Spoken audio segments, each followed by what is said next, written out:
السلام علیکم، your on year. Hello. السلام علیکم. وعلیکم السلام.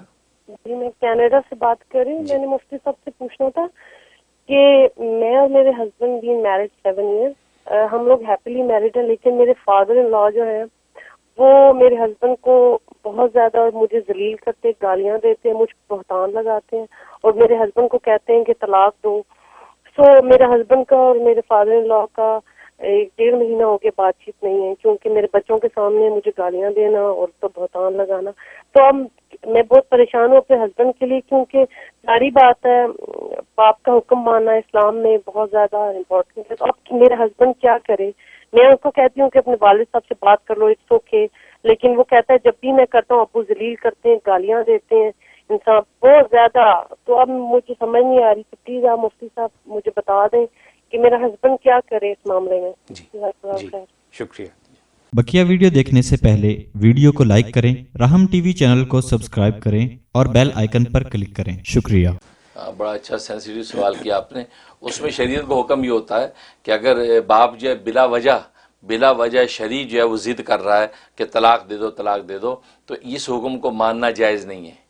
تو اولاد کے لیے اس حکم کو ماننا جائز نہیں. ہاں اگر پیچھے کوئی شرعی وجہ، معقول وجہ موجود ہے اور بیوی کے اندر واقعی وہ خرابی موجود ہے اور میاں جو اس سے خود بھی کمفرٹیبل نہیں ہے، تو اس کو باقاعدہ آپ سے کوئی شکایت ہے اور جو قابل طلاق ہو تو پھر ماں باپ کو حکم ماننا واجب ہے. لیکن اگر جو ہے وہ اننیسیسری بلا وجہ ضد کیے جا رہے ہیں کہ طلاق دے دو، وہ پرسنالٹی کلیش ہو گیا ان کو یا کوئی وجہ بیان کیے بغیر ضد کر رہے ہیں، تو اس صورت میں جب وہ طلاق دینا ظلم ہوگا اور ہسبینڈ پر واجب نہیں ہے کہ وہ اپنے ماں باپ کے حکم کو مانے، کیونکہ اس صورت میں وہ شریعت کا حکم ٹوٹتا ہے اور جہاں شریعت کا حکم ٹوٹے وہاں ماں باپ کا حکم نہیں مانا جاتا.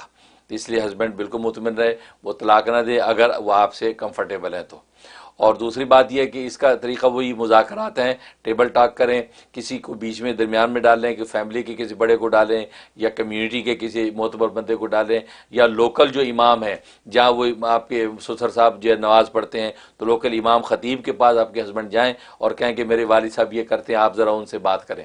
تو امام صاحب جو ان کو بلا کے یا ان کے پاس جا کے ان سے بات کریں کہ اصل بات ہے کیا، ریزن کیا ہے، کس وجہ سے اتنے جو ہے وہ ہو رہے ہیں، ضد اڑے میں ہے کہ طلاق دیں. تو وہ ساری چیزیں سامنے آئیں گی. تو مذاکرات کریں اور باقی طلاق دینے کی ضرورت نہیں، آپ ہیپیلی اپنی زندگی گزاریں. بہت شکریہ.